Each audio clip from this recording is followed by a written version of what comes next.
C'est tout. C'est du bricolage. Ouais. Bonsoir. Ça va? Ouais.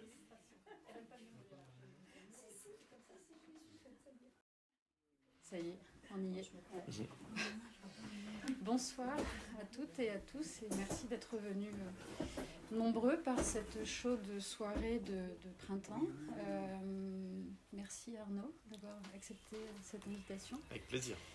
Je vais juste commencer évidemment par un remerciement à l'association Désir de lire, dont certaines personnes membres, et notamment Evelyne, sont présentes. Donc l'association Désir de lire, pour celles et ceux qui ne connaissent pas, œuvre à Sigons précisément et dans le pays de Forcalquier plus largement et au-delà, à la promotion de la littérature contemporaine, beaucoup, avec différentes propositions. Des journées consacrées à des auteurs, des autrices, des maisons d'édition, avec c'est le samedi souvent avec une rencontre, un temps d'échange le matin et des ateliers l'après-midi. Et donc Désir de lire propose également des résidences d'auteurs, d'artistes, et c'est dans ce cadre-là que Arnaud Bertina séjourne actuellement à Sigons. Merci beaucoup donc, à l'association pour ce que vous faites, pour la littérature, pour le pays de Forcalquier, pour voilà, ces rencontres. Arnaud, vous écrivez depuis 20 ans maintenant. Le premier roman que vous avez publié, c'est celui-ci, Le Dehors, qui est sorti en 2001 aux éditions Actes Sud, Le Dehors ou la migration détruite. On suivit plusieurs romans chez Actes Sud, puis aux éditions Verticales. Quelques ouvrages, un peu des pistes biographiques, des ouvrages qui s'éloignaient un petit peu du roman. Et plus récemment, je vais mentionner 3 ouvrages. En 2017, cet ouvrage-là, Des châteaux qui brûlent, qui est un roman, qui se passe dans un abattoir où des salariés en fait occupent l'abattoir qui est placé en liquidation judiciaire. Bonsoir. Et prennent en otage en fait un secrétaire d'État. Celui-ci donc 2017 aux éditions Verticales. Ensuite, vous avez publié L'âge de la première passe, celui-ci qui est sorti en 2020. Donc aux éditions Verticales, qui est celui-ci qui glisse vers ce n'est pas un roman, c'est un récit documentaire qui est le fruit d'un travail aux côtés d'une ONG au Congo, ONG qui s'appelle Action de Solidarité Internationale et qui œuvre aux côtés auprès de jeunes mineurs prostitués au Congo. Donc récit de ces expériences, vous avez mené avec elle des ateliers d'écriture. Voilà, donc l'âge de la première passe. Et puis, l'ouvrage dont il sera davantage question, celui-ci, Ceux qui trop supportent, publié aux éditions Verticales en octobre 2021, l'année dernière. Ceux qui trop supportent, celui-ci, c'est également un récit documentaire qui est consacré au combat de salariés de l'usine, salariés ex-GMS, l'usine qui est à la souterraine, dans la Creuse, un équipementier automobile en fait, qui a connu de nombreuses difficultés et vous les avez rencontrés en 2017, ces salariés au plus fort en fait, de la crise qu'ils rencontraient à ce moment-là. Donc un récit documentaire pour celui-ci. Alors j'aimerais juste prévenir d'une petite chose qui m'est venue à la lecture des ouvrages d'Arnaud. J'ai préparé cette rencontre, mais je m'attends en fait à ce qu'elle glisse vers autre chose, vers un terrain qui va m'échapper. C'est un peu ce que l'on expérimente en lisant vos ouvrages, vos romans et vos récits. Et je préviens tout de suite que je me laisserai emporter parce que j'aurai pas le choix, mais qu'en même temps c'est ça le plaisir aussi de lire Arnaud Bertina. Partie de poker. Voilà. Sortez vos jeux. Il y a une partie notamment dans l'âge de la première passe qui révèle assez ce fonctionnement et que j'aimerais vous lire, qui démarre comme ça. Note pour moi-même. Il est possible de sortir de ce cercle vicieux en posant que l'écriture, voire toute la littérature, parle non pas de ce que nous pensons, mais à ce que nous pensons. Elle donne la possibilité de ferrailler avec ce que nous pensons. Des brèches apparaissent qui sont des failles, des défilés, qui laissent entrevoir des contradictions ou des contradicteurs. Quand on se méprend, on fait du livre un soliloque ou une tribune. Il est alors presque sans mystère, sans tension. Quand au contraire, on parvient à constituer et à tenir cette adresse, parler à nos idées, nos représentations, immédiatement il y a dialogue, conflit, élan, et les phrases deviennent alors des rivières souterraines forant les massifs avant de jaillir et d'être grossies ou contestées par tous les torrents qui les rejoignent, ou les affluents qui les détournent un peu et les emmènent ailleurs. L'écriture permet parfois d'accepter le tumulte qu'on a en soi et de narguer l'injonction qui nous est faite par la vie sociale d'y mettre bon ordre. Voilà, moi c'est ce que j'aime en fait dans votre écriture, c'est ce mouvement en fait qu'on suit, qui nous surprend, qui nous étonne. Et voilà, peut-être qu'on suivra ce fil-là, mais peut-être qu'on en suivra un autre et c'est pas grave.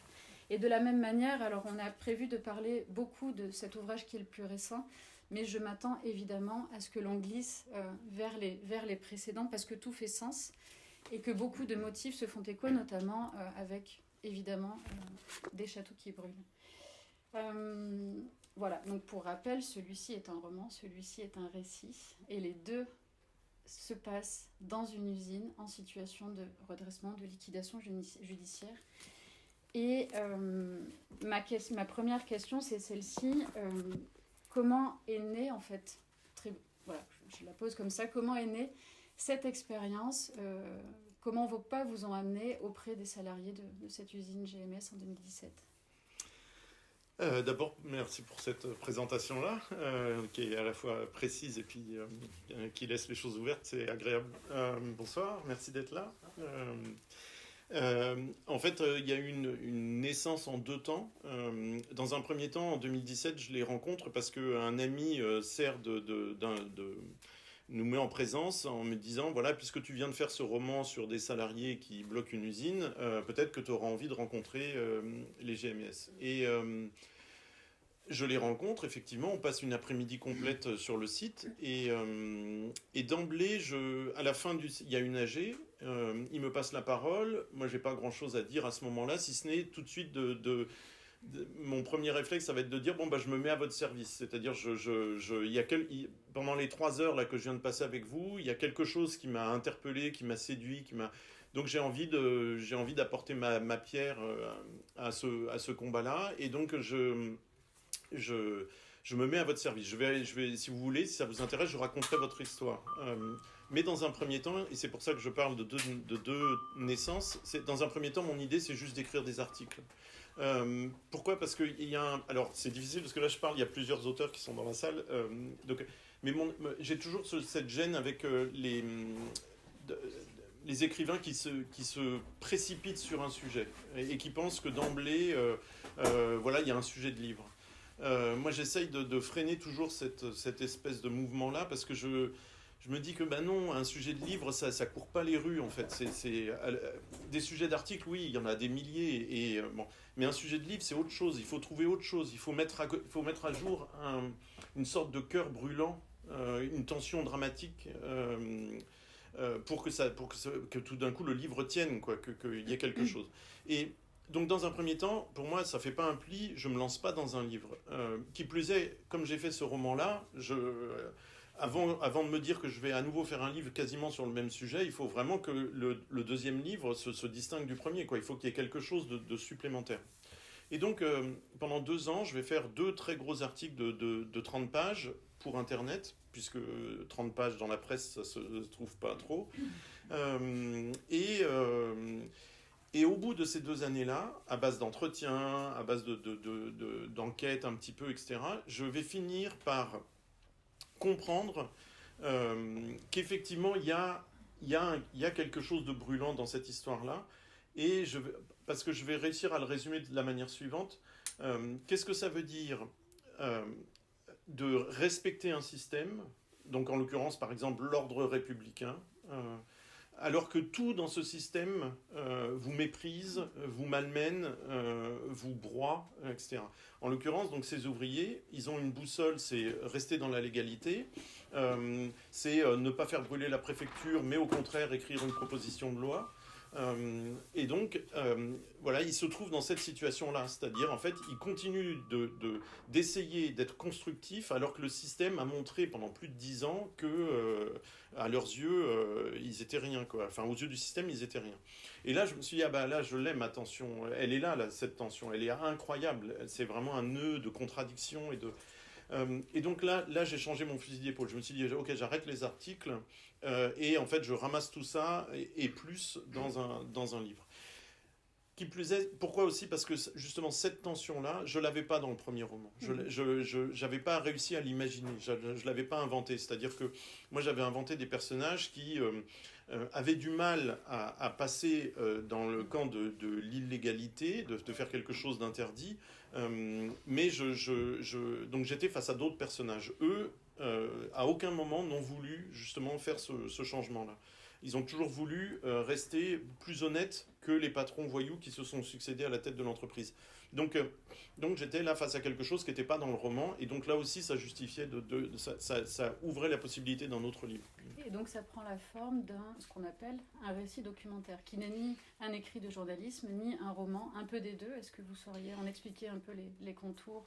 Alors oui, c'est tout simple. Alors en fait, en général, les histoires de genre en littérature, on prend toujours des milliers de pincettes parce que c'est compliqué de définir ce que c'est qu'un roman. Dans mon cas, c'est très très simple dans ma tête. Il fallait à tout prix qu'il n'y ait pas de traces de fiction dans ce livre, en tout cas de fiction consciente, quoi, parce que je voulais, à mordicus, qu'on continue d'attribuer toutes ces paroles-là et toute cette intelligence-là à ces personnes-là. Je voulais surtout pas qu'on puisse penser que ça venait de moi. Que quand ils font des réflexions incroyables sur l'état de la société, l'état de l'économie, etc., je voulais surtout pas qu'on me les attribue. Et donc, pour moi, le seul moyen que les choses soient claires sur ce plan-là, c'était justement de dire non, il n'y a pas de fiction là-dedans. L'intelligence qui est décrite, qui est déployée, c'est la leur, c'est pas la mienne. Et est-ce que moi j'ai trouvé assez fascinant en fait en lisant les deux de pouvoir faire des parallèles, même si les livres sont complètement différents et la tension dramatique elle est vraiment présente dans ceux qui te supportent, mais je trouvais ça assez fascinant d'avoir démarré par Des châteaux qui brûlent, d'en faire une matière de roman. Il y a des choses qui existent, quoi, qui sont réelles. Il y a des motifs qu'on retrouve après dans le récit documentaire. Je me dis mais il l'avait déjà écrit en fait. Est-ce que ça a généré peut-être pour vous une relecture des châteaux qui brûlent en vous disant mais ouais, je l'avais senti quoi. Non, je fais pas ça. Non, je fais pas. Non, je fais pas ça. C'est-à-dire, notamment sur le rapport à la légalité, ouais. Sur leur place souvent très juste en fait à ces ouvriers que vous décrivez dans Des châteaux qui brûlent avec d'autres moyens d'action. En fait, ce que j'avais réussi à imaginer et que j'ai pu vérifier là, c'est comment, dans le cadre d'un combat social, quand le travail s'arrête, quand on décide de bloquer l'usine, quand on décide de se parler, de passer des journées à se parler, quand on part en manifestation ensemble, quand on décide le blocage d'un autre site, etc., très très vite, mais vraiment en très très peu de temps, il y a une intelligence collective qui se fabrique, qui s'invente, qui réapparaît, et qui nourrit incroyablement l'enthousiasme en fait. Ça je l'avais effectivement imaginé, mais je l'avais pas imaginé, c'est-à-dire que j'en avais déjà été le témoin dans plein d'autres situations, et donc c'était effectivement au cœur du roman. Et là à nouveau il fallait que je décrive ça parce que parce qu'il n'y a rien de plus important que de dire cette chose-là aujourd'hui, je pense. C'est-à-dire que tout est fait dans la vie sociale, dans la vie politique, dans la vie des médias pour de la plupart des médias mainstream, pour justement ne jamais parler de ça, ne jamais dire que dès lors que les gens se parlent, et ben tout de suite il y a quelque chose d'incroyable qui se produit. C'est ce qui s'est passé avec le mouvement des Gilets jaunes, hein. C'est-à-dire tout d'un coup les gens se parlent et en l'espace de moins d'un mois, hop, il y a une pertinence politique incroyable qui s'exprime. Et donc là, moi, je voulais le montrer. Mais je voulais montrer aussi de quelle manière ça se jouait. Et par exemple, j'ai mis du temps à comprendre des fois comment ça se passait dans la tête de ces ouvriers de la Creuse. Et je vais donner un exemple que je donne dans le livre, mais qui m'a marqué, c'est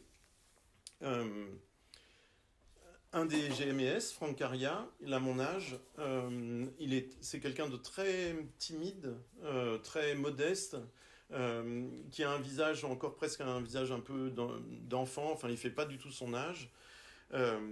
Et un jour il me raconte qu'ils ont bloqué la circulation sur la place de l'Étoile à Paris, et ensuite, une heure plus tard, ils ont bloqué les Champs-Élysées pendant une demi-heure. Bon. Et il m'en parle, quand il m'en parle en 2017, c'était quelque chose qui s'était passé 3 mois plus tôt. Et bien, 3 mois après, il m'en parlait encore mais vraiment, il était incroyable ému et amusé et enthousiaste d'avoir fait ça. C'est-à-dire, en fait, d'avoir quitté le trottoir et d'être descendu. Et il me rappelle tout le temps le moment où une flic en civil lui dit, vous remontez sur le trottoir. Et lui, il appelle ses copains en disant, non, on y va. Et moi, quand il me dit ça dans l'entretien que j'ai avec lui, je me dis intérieurement, je me dis, ouais, ça va, c'est pas... Enfin, bloquer les Champs-Élysées, c'est pas non plus... bon. Et donc vraiment, dans un premier temps, j'en tiens pas compte, quoi. Dans l'entretien, je retranscris pas ce passage-là et je me dis, c'est pas très intéressant. Et en fait, à force de réécouter pendant 3 ans les entretiens, un jour, je finis par me dire, mais si, en fait, il me dit quelque chose d'hyper important. En fait, il me dit quelque chose le concernant. Ça veut dire quoi? Ça veut dire, par exemple, je veux tellement rester honnête que même marcher sur l'avenue et non pas sur le trottoir, c'était pour moi un truc d'épanouissement. C'est-à-dire que tout d'un coup, il y avait une chape de plomb comme ça que je repoussais. Il y avait un plafond de verre que je repoussais. Et donc, cette minuscule anecdote de pas grand-chose, en fait, elle permet de toucher du doigt exactement qui sont ces personnes-là et qui sont ces personnes que l'État a malmenées pendant 10 ans d'une manière ultra violente. Et bien justement, c'est les personnes les plus scrupuleuses, les plus respectueuses de l'ordre. Ils payent leurs impôts, ils font pas de vagues, ils veulent à tout prix rester constructifs, etc. Et bien c'est ces personnes-là que l'ordre économique, le monde industriel et l'ordre politique malmènent, méprisent, etc. Donc dans cette toute petite anecdote-là, je me dis, ah tiens, je touche du doigt quelque chose, quoi.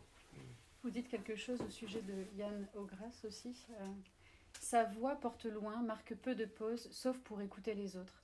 Charismatique, c'est un leader, à l'évidence, et un pilier.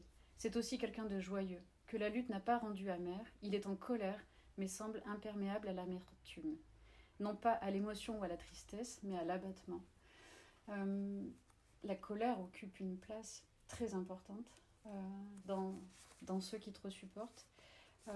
C'est quelque chose qui vous a marqué, mais qui est aussi, il y a ce contrepoids en fait de leur générosité, je sais pas, ce matériau-là, là, sur la colère. Ouais.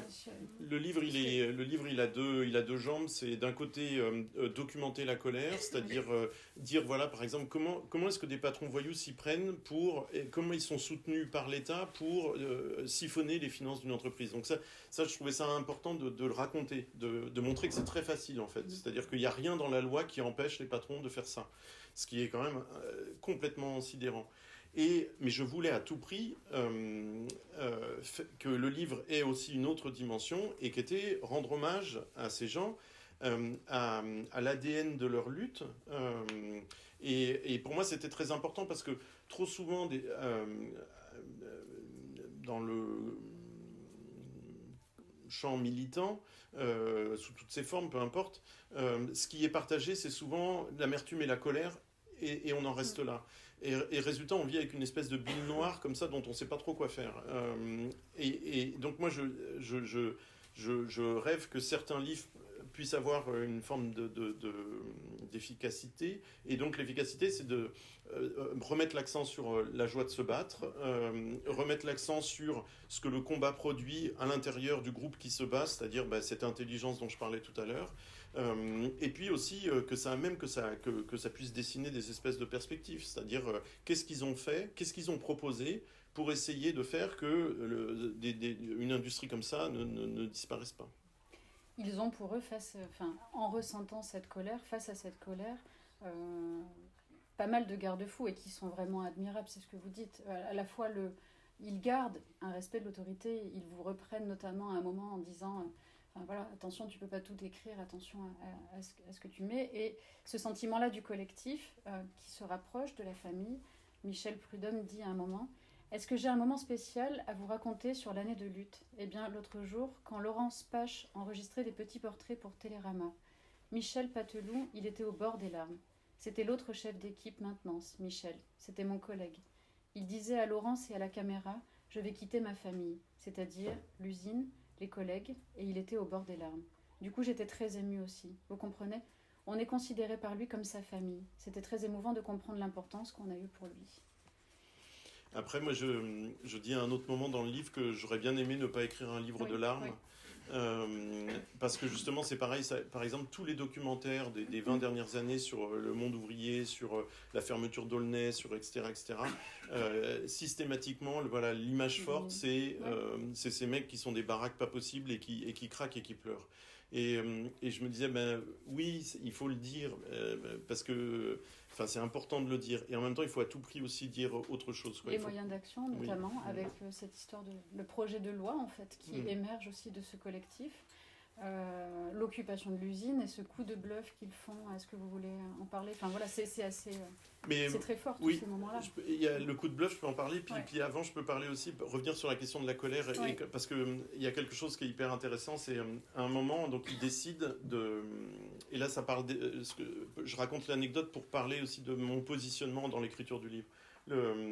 Ils décident d'aller bloquer un site qui est une fonderie de Peugeot. Donc ils partent en bus le matin tôt. Et malheureusement, quand ils arrivent sur le site, tout le monde est déjà prévenu, l'usine est déjà prévenue, etc. Et donc la direction de l'usine a demandé à tous les salariés de descendre pour défendre l'usine. Et donc ça va être un moment terrible parce que à ce moment-là, il n'y a plus du tout de question de solidarité ouvrière. C'est vraiment la direction de cette fond qui dresse ses salariés contre les GMS. Avec un tract de Force ouvrière et qui est un tract incroyablement dégueulasse. C'est un tract qui reproduit exactement la pensée du patronat, etc. Donc on leur a déjà beaucoup donné. S'ils viennent encore bloquer le site, c'est parce qu'ils veulent que vous perdiez vous aussi votre travail. Enfin bref, un tract incroyablement anxiogène, quoi. Et donc moi je fais tout mon chapitre en disant, je fais une explication de texte du tract et je raconte l'histoire de Force ouvrière. J'essaye de comprendre d'où peut venir un tract pareil. Et quand même, comme je me méfie de ma propre colère, parce que j'ai beau jeu moi de me mettre en colère, je vis pas leur situation. Donc dans toute l'écriture du livre, je cherchais à être à prendre des précautions avec ma propre colère. Donc je fais lire ce chapitre-là précisément à un des GMS en lui disant, voilà, est-ce que ça va, est-ce que ça reflète ce que tu as pu penser ce jour-là? Et il me dit, quelqu'un qui est devenu aide-soignant à l'hôpital, et il me dit, non, écoute, ça va pas trop ton chapitre. Alors je dis, ah bon, qu'est-ce qui va pas? Et il me dit, t'as trop chargé les collègues. Alors je dis, tu les appelles les collègues alors qu'ils t'ont accueilli à coups de poing, à coups de couteau et qu'il y a une voiture qui a fini dans le canal.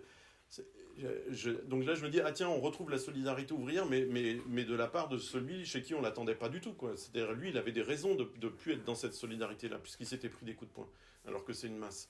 Et il me dit, ben oui, mais il faut les comprendre. Ça fait 40 ans, le monde dans lequel on vit, c'est un monde dans lequel depuis 40 ans on nous serigne que l'emploi est devenu rare, fragile, que si tu lâches ton boulot, il y a 40 personnes qui le feront à ta place, etc., etc.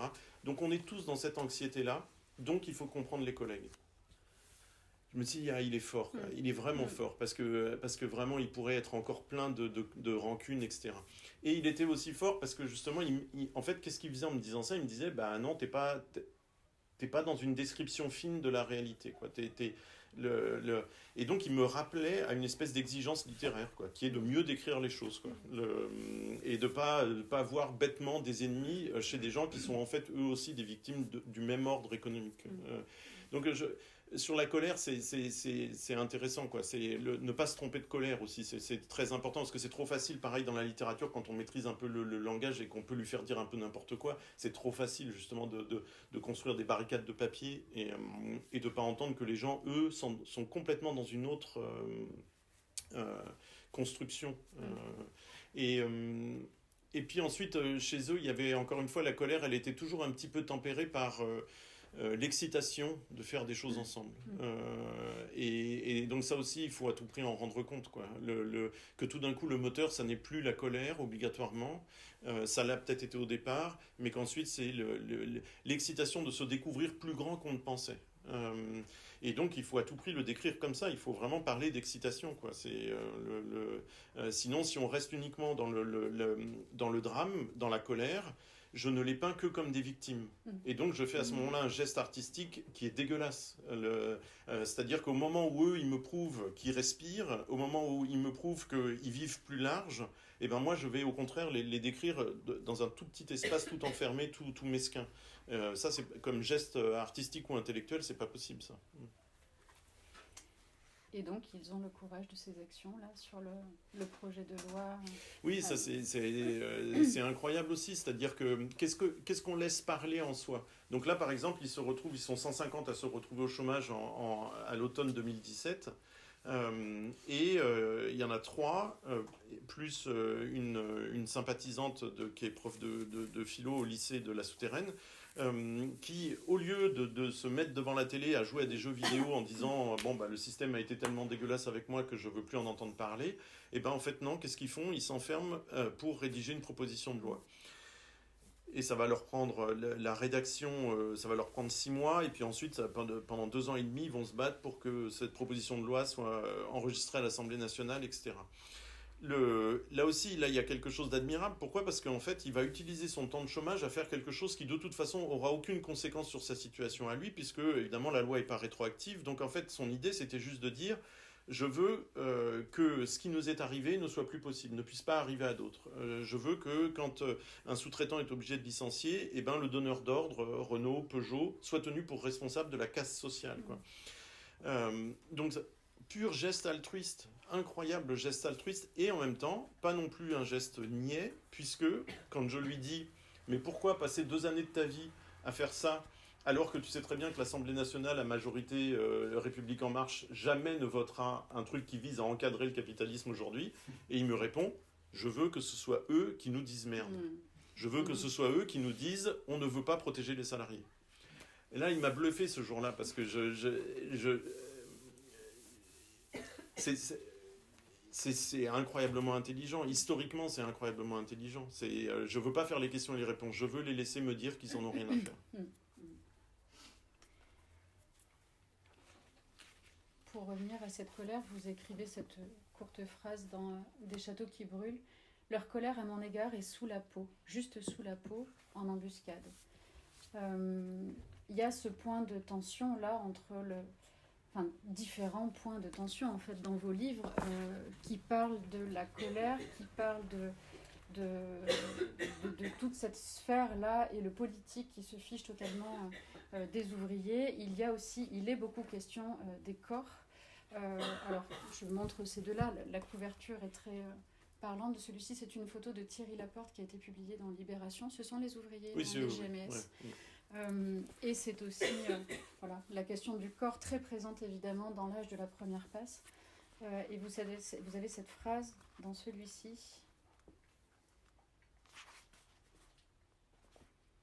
Au sujet du corps.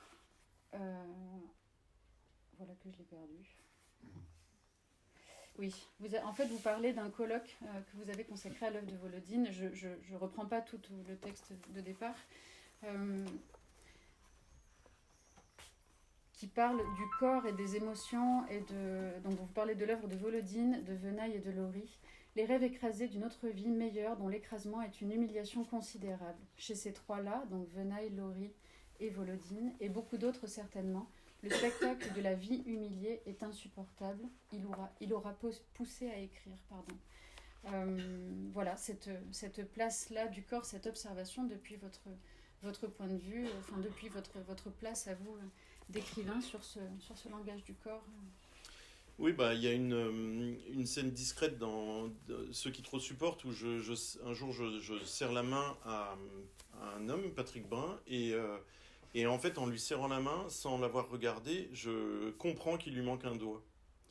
Et c'est une sensation assez incroyable en fait. C'est-à-dire que souvent je me dis que nos sensations sont d'une finesse en fait incroyable. Parce que comme ça, on se dit, tiens, pourquoi est-ce que je me rends compte, comment est-ce que c'est possible de se rendre compte qu'on n'a pas le compte de doigts, quoi. C'est pas qu'il lui en manquait 3, il lui en manquait juste un. Et pourtant, je l'ai senti tout de suite, dans l'équilibre de la poignée de main. Et voilà, alors par exemple, ce truc-là, qu'est-ce que ça explique? Ça explique que quand ils décident un jour de casser du vieux matériel pour faire croire qu'ils sont en train de détruire l'usine, c'est du vieux matériel, ils savent très bien qu'ils cassent des presses qu'ils n'utilisent plus, donc en fait c'est un coup de bluff là aussi, et ils sont en larmes quand même. Et en fait on pourrait dire, qu'est-ce que c'est que cette espèce de sensiblerie ou de sensibilité, etc. Non, en fait ils y ont laissé des doigts sous cette presse, ils y ont laissé des doigts, ils y ont laissé des bras, des mains, Donc en fait, le travail, mais comme pour beaucoup de gens, hein, le travail est indissociable en fait de sa propre peau, quoi, de sa propre vie en fait. Et cette description-là, elle est toujours un petit peu à refaire parce qu'on pense que les choses peuvent être un peu séparées. En fait, elles ne peuvent pas être séparées. Et dans leur cas, puisqu'ils y ont laissé des parties d'eux-mêmes très concrètement, bah non, on peut pas séparer les choses. Donc c'est aussi ça qui explique que par exemple, ils aient bluffé quand ils ont dit voilà, on va faire sauter l'usine. Mais c'est pas seulement ça. Là encore, leur sens de la responsabilité est incroyable parce que donc ils ont un jour fait croire qu'ils allaient faire sauter l'usine. Donc ils ont appelé tous les médias et tous les médias ont accouru en Creuse, toutes les caméras des journaux télévisés, etc., en plaçant des bonbonnes de gaz partout. Et tout le monde est tombé dans le panneau, sauf une personne, peut-être journaliste aussi, mais je sais plus, qui s'est approché d'un des GMS et qui lui dit sont bizarres vos bonbonnes de gaz, là c'est des fournisseurs qui n'existent plus. Et donc l'autre il lui dit oui ça va, ta gueule. Et pourquoi ils ont bluffé? Pourquoi ils ont pas... Donc il y a, pour la raison que je viens de dire, c'est-à-dire on peut pas faire sauter le truc dans lequel on s'est tellement investi, qu'on a aidé à grandir au fil des années, etc. Mais aussi pour une raison dérisoire. Juste à l'extérieur, il y a un mur d'enceinte et il se trouve qu'à un endroit, il y a 4 pavillons tout petits habités. Et ils se sont dit, si on fait sauter l'usine, toutes les vitres, au minimum toutes les vitres vont être soufflées là-bas. Et donc, on va peut-être blesser des gens qui n'ont rien à voir avec notre histoire. Et donc, ils étaient tout à fait d'accord tous pour dire, on ne peut pas faire ça. On n'a pas le droit de faire ça. Alors qu'ils auraient pu dire, ah, on est 300 à avoir un couteau sous la gorge, on s'en fiche des 4 pavillons. Eh ben non, justement, on ne s'en fiche pas des 4 pavillons. Et quand on met ça en regard avec le fait que tous les élus leur ont menti au fil entre 2000 et 2020, tous les élus leur ont menti, ben on se dit, mais c'est incroyable, qui est-ce qui a le sens des responsabilités en fait? C'est eux qui sont capables de prendre en compte la petite coccinelle qu'il ne faut pas écraser et ça, je trouve ça dingue. Et il y a aussi cette autre scène qui met en scène la même chose, c'est-à-dire la question de qui est responsable. C'est un jour, ils sont convoqués à Bercy pour une journée de négociation. Et donc, ils sont 5 à monter. Ça se passe très mal. Toute la journée se passe très mal. Et donc, ils finissent par dire, on part pas, on reste là, on quitte pas le ministère. Et donc, ils sont bien embêtés. Et à 23h, Benjamin Griveaux vient les retrouver et leur dit Vincent Labrousse, vous montez avec moi dans le bureau de Bruno Le Maire. Alors déjà, Vincent, obsédé par la question du collectif, Vincent dit non, je ne monte pas tout seul. Ça, c'est hors de question. Il y en a obligatoirement un qui monte avec moi pour qu'il y ait un témoin de ce qui va se passer. Et donc, ils montent à 4. Ça dure une demi-heure. Ça se passe très, très, très mal. C'est très tendu. Ils sont à 2 doigts de s'insulter. Bruno Le Maire dit cette phrase, il dit « Écoutez, demain matin, avant que je prenne mon avion pour New York », ça c'est génial, c'est génial comme coup de pression et comme... avant que je prenne mon avion pour New York, demain matin, je m'occupe de votre truc et on règle cet aspect-là. Et Vincent, qui a 30 ans de syndicalisme derrière lui, Vincent, il sait très bien, il me le dit, je sais très bien que n'importe quel round de négociation se termine par une trace écrite. C'est-à-dire, voilà, on s'engage à faire ça et ça. Et Vincent ne lui demande pas cette trace écrite. Pourquoi? Parce qu'il dit, je suis en train de parler à un ministre. Et en fait, je sais que c'est Bruno Le Maire, je sais que il n'y a aucune raison d'avoir confiance en lui, mais je parle à un ministre, et moi je veux continuer de respecter ça. Alors on peut trouver ça, on peut trouver ça niais, on peut trouver ça tout ce qu'on veut, sauf que en fait, qu'est-ce que ça veut dire? Ça veut dire qu'à ce moment-là, et évidemment Bruno Le Maire n'a rien fait du tout le lendemain, donc à ce moment-là, qui est-ce qui respecte la République? Qui est-ce qui la porte sur ses épaules, si on peut le dire de manière un peu grandiloquente? Eh bien c'est ces 2 ouvriers syndicalistes creusois, et qui est-ce qui piétine la question de la République? Eh ben, c'est les 2 ministres. Cette scène, pour moi, elle est complètement incroyable. Et en même temps, elle est le point tragique que je disais tout à l'heure. C'est-à-dire, tu respectes un système en sachant très bien que ce système n'est pas vertueux, il ne fonctionne pas bien. Il est pris en otage par d'autres intérêts, par d'autres personnes que celle du bien, que la question du bien commun. Après avoir... écrit tous les ouvrages dont on parlait tout à l'heure, en passant par le roman, dans le récit documentaire, votre place, même si vous vous effacez derrière ce que vous éprouvez le besoin, l'envie de raconter, Votre place, elle est assez particulière dans cet espace-là.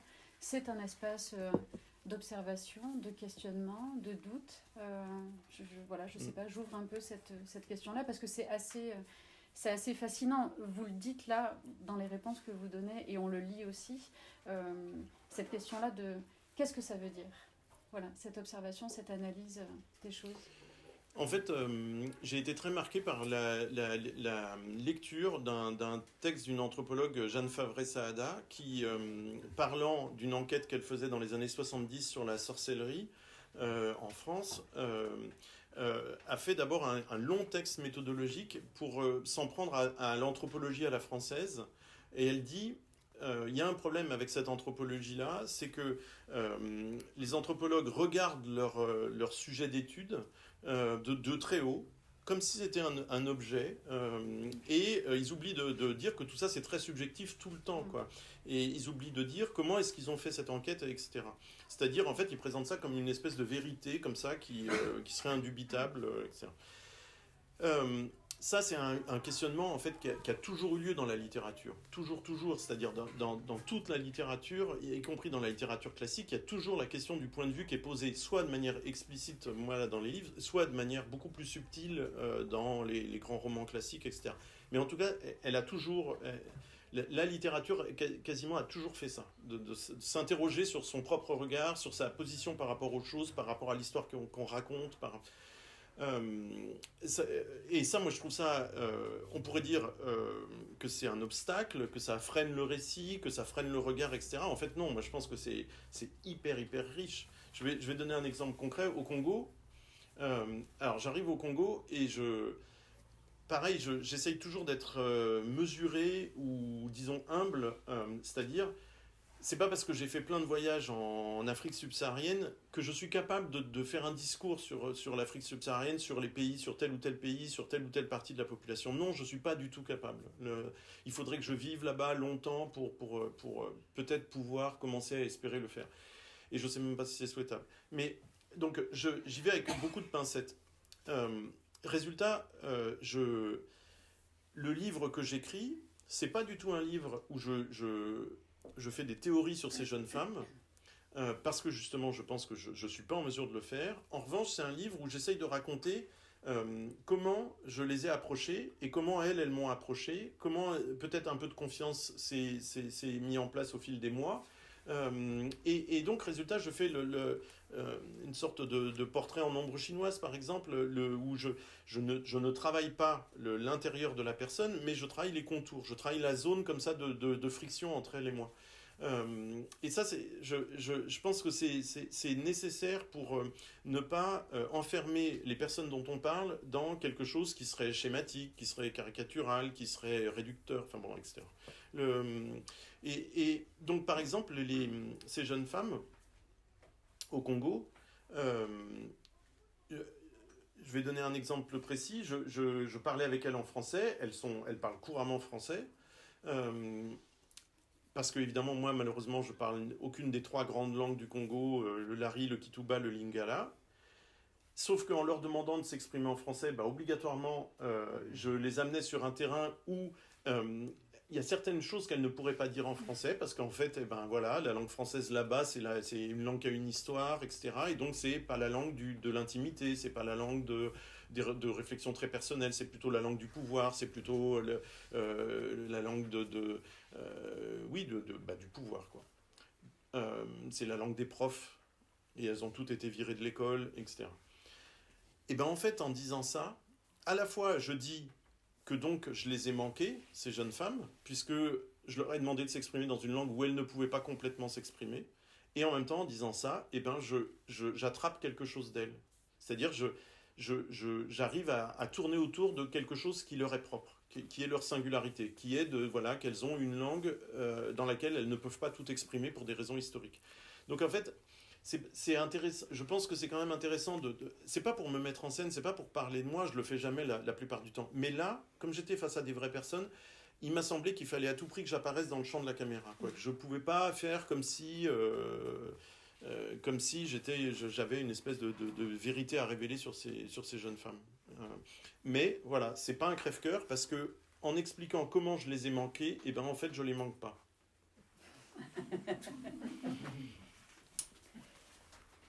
Il y a ce souci, il est omniprésent en fait, ce souci de la parole, et notamment donc, dans l'âge de la première passe, vous dites « Ont-elles besoin de se raconter, de se confier? Ont-elles besoin de moi? Si elles ont parfois quitté l'atelier ou coupé court à nos échanges en me confiant que remuer certains souvenirs est douloureux, pas une cependant pour contester l'intérêt de s'aimer mieux, d'éloigner un peu la honte de pouvoir dire « C'est mon histoire, mais peut-être puis-je ne pas la subir jusqu'au tombeau. » Dans Les Nègres, Genet fait dire à Diouf « Ne lui refusez pas une légère détente, si sa souffrance est trop forte, qu'il se repose dans la parole. »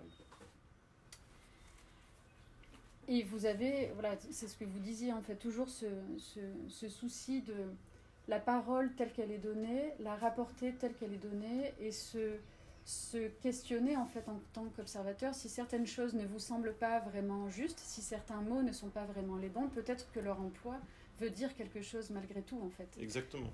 Ouais. Voilà. Exactement. Quand un jour je cherchais à relire un des textes écrits avec une des jeunes femmes et j'avais mis, parce que c'était de la prise de notes, donc résultat c'était plus leurs mots, c'était les miens, c'était un autre problème, et j'avais mis le mot tristesse. Et je lui demande de s'arrêter sur le mot tristesse. Je lui dis, est-ce que c'était vraiment ça ton sentiment? Est-ce que c'était pas dépression? Est-ce que c'était pas accablement, etc. Et en fait, ces nuances-là, elle les avait pas. Et donc, elle me disait oui, oui, tout le temps. Et donc, j'étais obligé, moi, derrière, de le dire, ça. Parce qu'en fait, ce serait trop simple de dire « Ah, je suis devenu leur amie. Ah, puis elles se sont confiées à moi. » Et bah non, c'est pas du tout. La réalité est 100 fois plus bizarre et complexe, quoi. C'est-à-dire, je pense certaines... elles m'ont fait confiance très tôt, et d'autres, au bout de tous les séjours, elles continuaient de se demander ce que je faisais là. Et en fait, c'est important de le dire, ça. Là encore, je pense que c'est une façon de les approcher que de dire qu'elles sont restées à distance. Et dans Ceux qui te supportent, comme dans L'âge de la première passe, il y a ce souci alors de parler de ces vies humiliées, évidemment, et de leur rendre justice, mais surtout les mots que vous employez, c'est de leur rendre justesse. Oui, parce que c'est-à-dire moi, par exemple, d'avoir fait ce livre sur le Congo, alors sur la Creuse c'est un petit peu différent, mais celui sur le Congo, grosso modo, ça va changer des choses, mais à la marge sur leur quotidien. C'est-à-dire que non, ça va pas soigner leur douleur, parce que le livre, elles l'ont pas, et quasiment, elles en ont même pas connaissance. En revanche, à la marge, pourquoi quand même? Parce que ça aide l'ONG à mieux faire connaître son travail, et donc ça a peut-être décidé de certaines subventions supplémentaires au fil des années. Ça, c'est pas impossible, puisque je sais que l'ONG se sert du livre pour ça. Donc si l'ONG a un peu plus de moyens, ça aide aussi à ce que ces filles au quotidien vivent un tout petit peu mieux. Pour la Creuse, c'est un petit peu différent, mais pour la Creuse, parce que leur combat a été un peu médiatisé, et donc moi j'arrive après tout ça. Donc en revanche, ce qui se passe pour eux, c'est pendant 15 ans, ils s'expriment de toutes les manières possibles, discrètement, pas discrètement, etc. Et à chaque fois, ça produit rien. C'est-à-dire que ça n'a jamais empêché les catastrophes des plans sociaux, etc. Donc, au bout d'un moment, ils se disent, mais on est fous, en fait. On parle et personne ne nous entend. On parle et ça n'a aucune prise sur la réalité. Ça donne rien du tout. Donc, on est fous, en fait. Et un jour, il y en a un qui m'a dit, le film de Lech Kowalski, la bande dessinée de Benjamin Karl, et puis ensuite mon livre, et ben en fait, au moins on a des traces qui nous disent qu'on n'est pas fous. Qui nous disent que non, tiens, il y a quelqu'un, il a percuté sur ce qu'on disait et il a trouvé ça intéressant et important de le répercuter autrement. Donc il disait, en fait, on s'accroche à ce que vous avez fait pour se convaincre que non, on n'était pas complètement à côté de la plaque. Donc là, dans leur cas à eux, il y a presque un travail de justice, un tout petit peu, quoi. C'est-à-dire, ça ne change pas leur chômage, ça ne change pas la fin de droit. Par contre, ça joue un peu sur le fait de garder un petit peu la tête hors de l'eau, pour certains d'entre eux. Pas pour tous, mais pour certains d'entre eux. Il se dégage évidemment en fait dans ces deux récits. Alors moi j'avais envie quand même de parler de... Il y a dans l'écriture une différence évidemment par rapport au roman, une forme d'aridité en fait, pour moi quelque chose...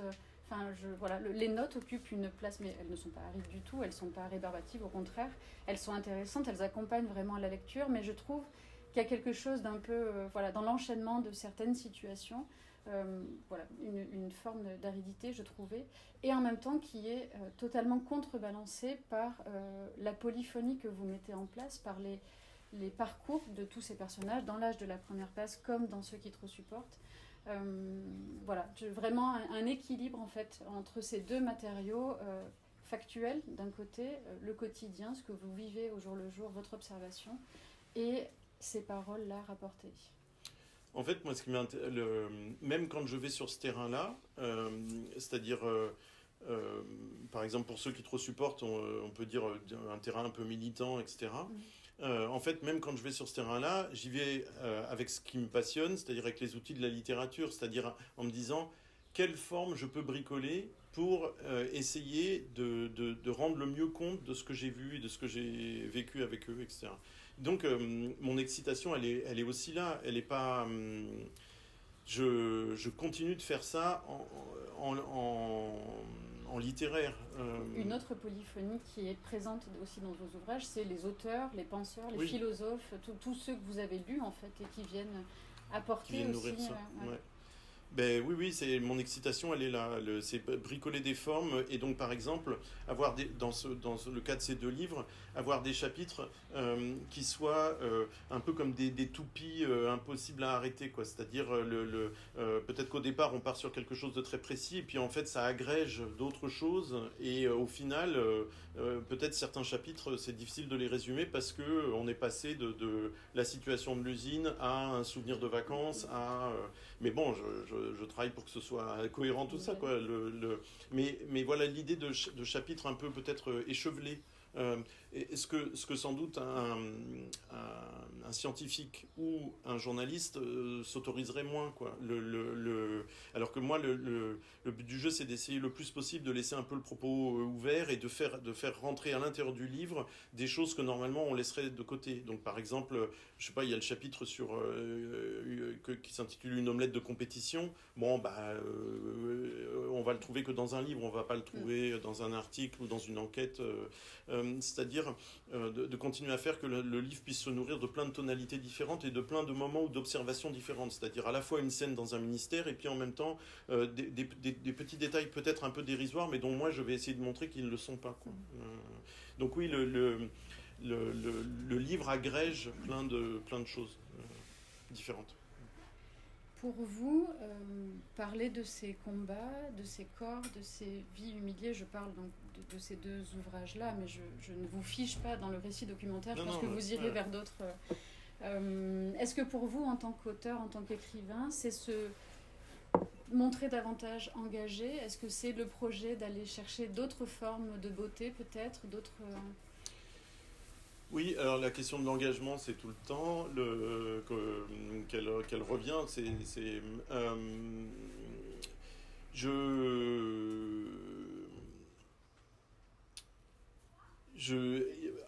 Si on revient à Jean-Paul Sartre, Sartre, il dit une chose qui est toute simple dans Qu'est-ce que la littérature et qui est le moment, voilà, le point de départ de cette question-là de la littérature engagée. Il dit une chose toute simple, il dit de toute façon, on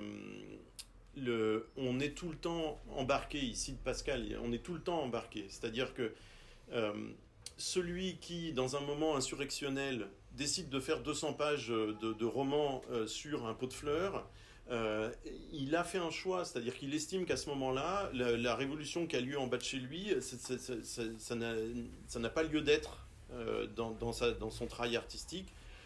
Et donc, en fait, si, il y a quand même il y a quand même un horizon politique, il y a un choix. Au départ, c'est un choix purement esthétique, formel. Je vais faire un roman sur un pot de fleurs. Et en fait, non, il y a évidemment des fils politiques qui peuvent... Donc en fait, voilà, c'est tout le temps. Donc moi, ça me suffit, en fait, ça me suffit. C'est-à-dire de quoi je suis... Qu'est-ce qui me fait réagir? De quoi j'ai envie d'être le contemporain et donc c'est plus ça. Je me dis pas... je vais faire un livre coup de poing, je me dis pas je vais faire parce que je suis au Congo, je me dis pas bah tiens c'est un sujet un peu sexy, un peu touchy, un peu bizarre, un peu non je me dis pas ça, je me dis voilà je suis témoin de ça, ça me fait réagir et j'ai envie de faire une place, j'ai envie de travailler cette question-là, j'ai envie de comprendre pourquoi je suis ému, j'ai envie de bon après ce qui est étrange c'est quand même évidemment il y a une part de non-maîtrise totale, puisque quand j'ai commencé à faire ces deux livres, un peu au même moment, enfin non pas au même moment, mais ils se sont suivis, donc je les ai à un moment, je les travaillais un peu en même temps. Je pensais que je faisais un pas de côté par rapport à mes romans. Je pensais vraiment que j'étais complètement dans autre chose et que ensuite je reviendrais à mon axe principal. Et au bout d'un moment, je me suis dit, mais non, mais pas du tout. En fait, ça fait 20 ans que je fais des romans dans lesquels j'essaye de faire entendre des voix mineures, des voix faibles, des voix hésitantes, qui viennent contester la voix principale. Bah, c'est exactement ce que je fais encore dans ces deux livres-là. Et donc, je n'aurais pas pu écrire ces livres-là si j'avais pas d'abord, si je m'étais pas usé dans les romans avant, quoi. Et donc, en fait, ces deux livres-là sont complètement dans le prolongement de ce que j'ai toujours voulu faire. Et là, je reviens au roman. Et je suis sûr que dans le roman que je suis en train d'écrire, je suis certain que je tire des bénéfices en termes vraiment d'écriture et de précision dans l'écriture. Je tire des bénéfices de ces deux livres-là qui ne sont pas des fictions. Donc en fait, il n'y a pas du tout de il n'y a pas de contradiction, il n'y a pas de ouais, allez, contradiction. Vous parlez souvent de cette place-là où vous vous placez, en fait, vous êtes, vous écrivain, du côté du dehors de l'écriture, du côté du réel, en fait, le témoin de quelque chose. Alors j'en reviens du coup à ce premier titre sur le dehors. Enfin voilà, j'ai plus retrouvé dans quel passage je l'avais lu, mais je l'ai vu. Et ce dehors me fascine assez. Il y a le fait d'écrire sur quelque chose que vous expérimentez sur un temps, sur une parenthèse de votre vie. Et si on le tire davantage du côté de l'écriture, de l'écrivain, de cette posture-là, il y a aussi le fait de créer depuis un ailleurs, depuis le Congo, depuis une usine, et maintenant j'en arrive même depuis Sigons. Voilà, expérimenter par l'expérience, par l'écriture ailleurs. Est-ce que vous accepteriez de dévoiler un petit peu quelque chose de cette écriture du dehors, et pourquoi pas des projets en cours Waouh. Mais je crois qu'un truc, alors là c'est un truc très personnel, je crois qu'un truc qui m'a poussé vers les livres, vers la lecture et l'écriture, c'est une sorte de claustrophobie, c'est-à-dire d'avoir une grande hantise de choses qui m'enfermeraient. La famille, l'identité, etc. Et que je pense que l'écriture, elle a été là dès le départ pour essayer de repousser toujours, de mettre ça un peu à distance. Et donc ça se joue aussi à l'intérieur même de l'écriture, c'est-à-dire comment faire pour que la phrase ramène à l'intérieur du livre des choses neuves, bizarres, pas littéraires, etc. Comment faire pour que ça puisse prendre en charge des parties du monde peut-être qui, le reste du temps, sont systématiquement éjectées de l'espace littéraire. Ça me plaît énormément. C'est un vrai moteur pour écrire ça. D'essayer de faire que le livre soit un peu fracturé et que ça laisse passer comme ça de l'air, de la lumière. Et donc ça joue aussi au niveau des tonalités, par exemple, d'essayer d'assumer le fait qu'on puisse être sur un terrain un peu tragique et qu'à certains moments il puisse y avoir aussi une joie de vivre, etc. Dans le même livre, le livre sur le Congo, il est fait de tous ces moments-là, quoi. Et donc, je fais le même effort, j'arrive à Sigons. En fait, en résidence, c'est la grande chance, je trouve, pour tout le champ artistique, c'est ce système des résidences, c'est-à-dire d'être emmené sur un terrain où on n'a pas ses repères, de rencontrer des gens qu'on ne rencontrerait pas, de vivre, etc. Là, moi, à chaque fois, je le ressens très fort, ça. Des fois, c'est laborieux, des fois, c'est compliqué, des fois, la greffe, elle prend pas, mais en fait, c'est quand même toujours, j'en ressors toujours heureux. Et bon, là, primo, la greffe, elle a plutôt pris. Il y a un café qui est assez chouette à Sigons. Mais surtout, en fait, il y avait cette invitation donc à travailler sur un sujet qui serait le mien. C'est-à-dire, des fois, dans certaines résidences, on vous demande de faire telle ou telle chose. Là, c'était pas le cas. Donc j'arrive avec, je dis, bah, en ce moment, je suis en train de travailler sur Jack London, donc je vais travailler sur Jack London. Alors, le désir de lire me dit très bien. Sauf que immédiatement, au moment où je dis ça, je me dis, ouais, mais je peux pas être complètement hors sol. Il faut quand même que je. Donc ça devient Jack London à Sigons. Donc ce qui est déjà plus bizarre. Et en fait, là où c'est génial, et c'est que donc je me mets à travailler sur ça. Pendant un mois, je prends des notes sur ça et je me dis que je suis en train d'essayer de justifier de manière raisonnable et crédible un truc qui sur le papier quand même est au départ juste un pari. Et donc j'arrive, j'ai un document d'une dizaine de pages et je me dis ah bah si ça tient la route, faudrait que je rencontre telle ou telle personne, etc. Et au bout de 3 jours, vraiment de mes 3 premiers jours, je me suis rendu compte qu'en fait, j'avais déjà rencontré des gens qui m'emmenaient beaucoup plus loin dans cette direction-là, quoi. Beaucoup plus loin que ce que j'espérais, quoi. Donc, c'est-à-dire alors, soit des gens farfelus, notamment il y en a un dont le surnom c'est le shérif de Sigons, donc là j'avais tout de suite ma connexion avec les États-Unis, c'était complètement improbable. Et puis sinon, des gens et certains sont là dans la salle, qui justement incarnaient aujourd'hui des parties de la vie ou de l'œuvre ou des combats de Jack London. Et en fait, mais de manière inespérée, quoi. C'est-à-dire, je me disais, tiens, je pourrais essayer de chercher, par exemple, London a été incroyablement virulent sur le terrain social. Il a fait dans quantité de textes une description de l'oligarchie de son temps, qui sont des textes assassins, mais d'une précision redoutable. Hein. C'est incroyable à lire aujourd'hui. Et ben en fait je rencontre des gens qui sont dans la même lecture aujourd'hui et donc je me dis bah voilà fantastique, il faut à tout prix que je leur donne la parole. Ou alors qui a été dans une attention au vivant, au monde animal notamment, par exemple on le sait bien avec Cro-Blanc, avec l'appel de la forêt, etc., mais avec plein d'autres nouvelles aussi, et de se dire bah tiens bah, qui est dans ce même respect pour le monde animal. Et donc je rencontre des éleveuses, etc. Et en fait, le truc c'est rempli, le projet s'est rempli, mais d'une manière 100 fois plus convaincante que ce que je pouvais espérer au départ. Parce que moi, au départ, j'étais vraiment dans l'idée que c'était un peu farfelu. Et au final, c'est plus du tout farfelu. Pas pour Sigons. Merci beaucoup. Merci. Si certains d'entre vous ont des questions pour poursuivre cet échange.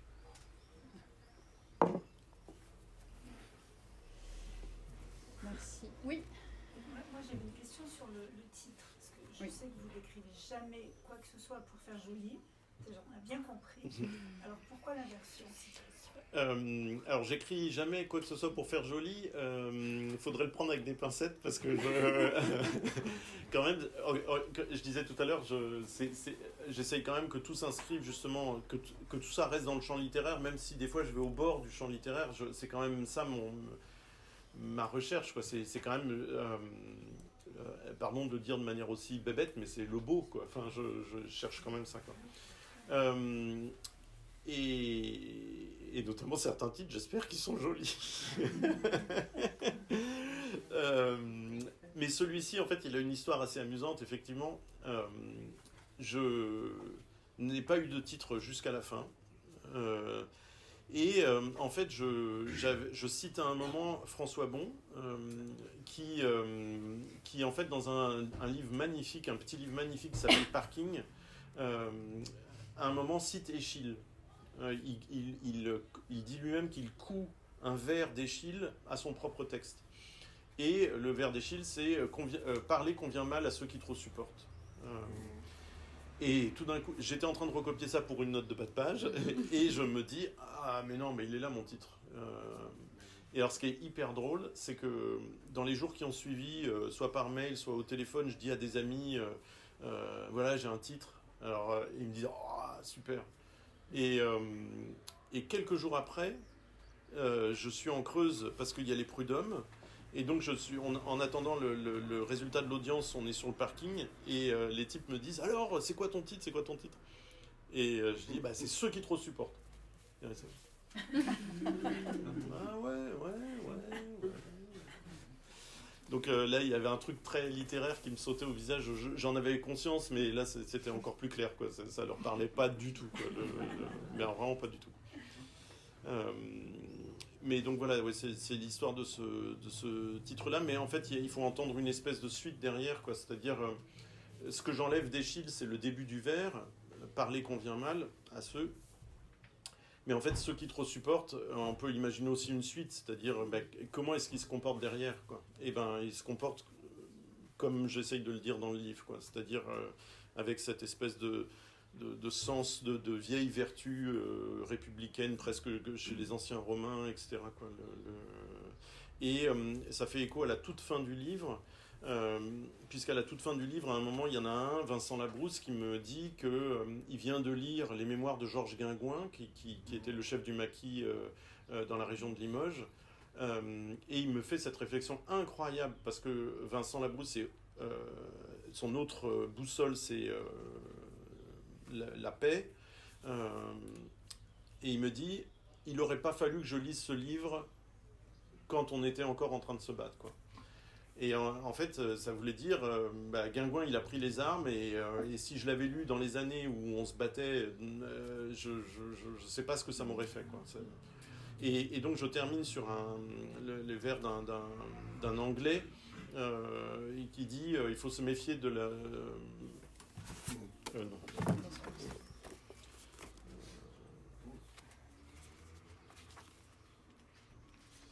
N'est-ce pas? Les vers d'un Anglais. Qu'est-ce que c'est que ça?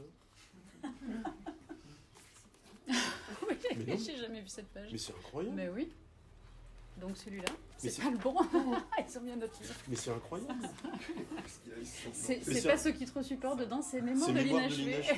Ça alors. Incroyable. J'espère que tous les autres sont pas comme ça. C'est cool. Mais c'est dingue. Et c'est celui-ci. Alors si vous voulez du Griselidis Voilà. réel sur couverture Bertina, alors là c'est vraiment rare. On va le mettre aux enchères. Ah oui. Je pense que c'est un collector. Sauf que là je le garde, c'est moi qui l'achète. Ah ouais. Alors je Donc, dans pardon. celui-ci. Incroyable.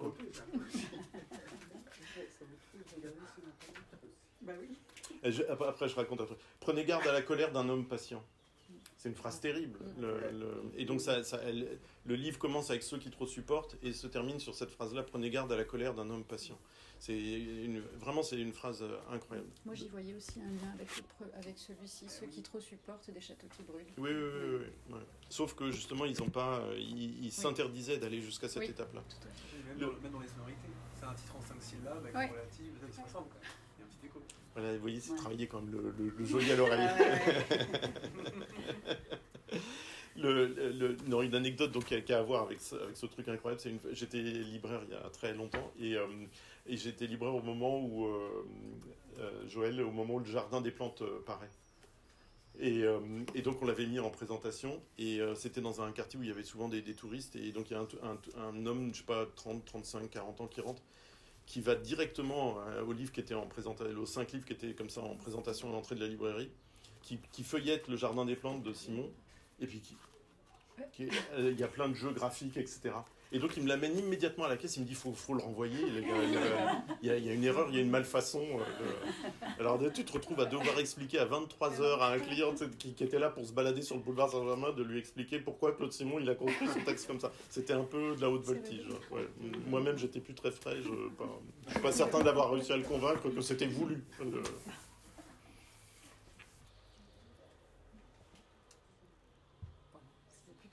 Merci.